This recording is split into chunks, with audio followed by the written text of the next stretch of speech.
बाद ITI करता था यहाँ था। 12 बजे के बाद एक गांव में गया है। गांव में लड़कियों वाले स्कूल के पास जिस बंदे ने वारदात की है वो बंदा खड़ा था। उसने इसके साथ गाली गलौज करी के बाद इसने उसका विरोध किया तो तहस में आगे उसने चाकू के साथ 2 वार किए इस पर।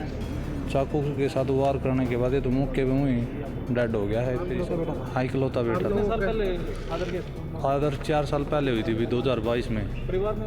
परिवार में माता और एक गुड़िया रह गई है। पानीपत में पुरानी रंजिश के चलते ITI के छात्र की दिन दहाड़े चाकुओं से गोदकर हत्या कर दी गई। ये घटना कुराना गांव की है और हत्यारा भी इसी गांव का है, जो वारदात को अंजाम देने के बाद फरार हो गया है।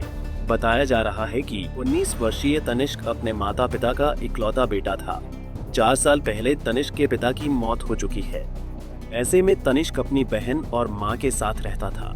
आरोप है कि कुछ दिन पहले तनिष्क की गांव के ही विजय नाम के युवक से कहासुनी हो गई थी।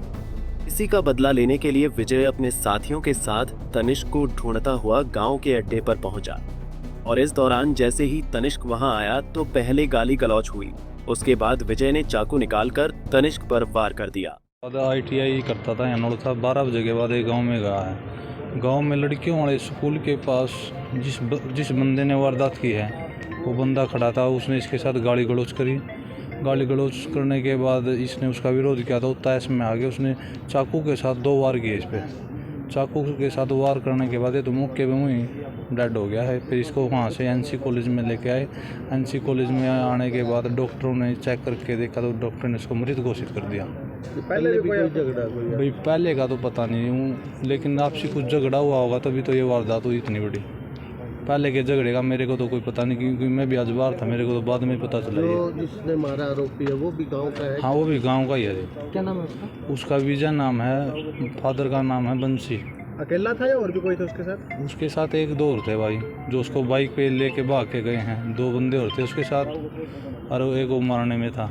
मारने में तो वो खुद अकेला था। बाइक परिवार में अकेला ही? तनिष अकेला है। एक इसकी बड़ी बहन है तनिष की। फादर एक्सपायर हैं तनिष के। हाँ, इकलौता बेटा था।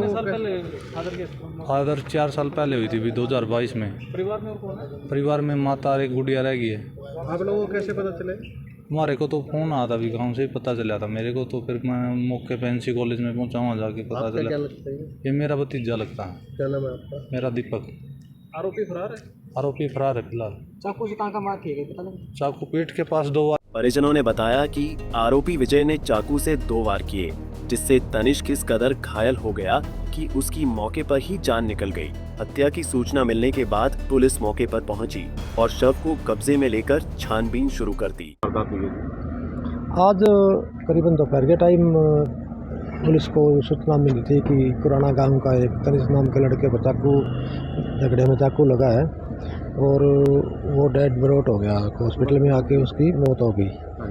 तो इस सूचना पर हमारे SHO साहब, चौकी इंचार्ज साहब मौके पर आए और बात का पता मालूम किया कहानी का। तो पता लगा कि यार कुराने के ही विजय ने इसको चाकू मारा है किसी बात पे।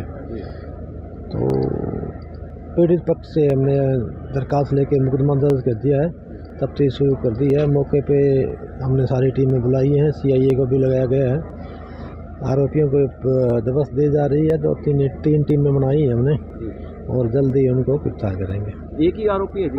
फिलहाल तो एक आरोपी है, बाकी विजय के पकड़े जाने के ऊपर कोई आगे तफ्तीश में क्या क्या आता है वो देखने वाली बात है। कारण क्या बता रहे हैं जी? क्या कारण बस पीछे है, कोई बच्चे आपस में कोई छोटी मोटी बात पे ही, आजकल सहन शक्ति तो है नहीं, छोटी मोटी बातों पे ही दिमाग में ले बैठते हैं बात। पुरानी रंजिश से कोई ऐसा तो नहीं ऐसा। आरोपी विजय क्या करता है जी? ये शायद पढ़ता होगा या कुछ करता होगा, अभी तक वो गिरफ्तार नहीं हुआ है, अभी देखते हैं। वारदात को अंजाम देकर आरोपी विजय अपने साथियों के साथ बाइक पर सवार होकर फरार हो गया है। पुलिस ने परिजनों की शिकायत पर आरोपी विजय के खिलाफ मामला दर्ज कर लिया है। पुलिस का कहना है कि आरोपी विजय की तलाश के लिए टीमें गठित कर ली गई हैं। बहुत जल्द उसे गिरफ्तार कर पूरे घटनाक्रम का पर्दाफाश कर दिया जाएगा।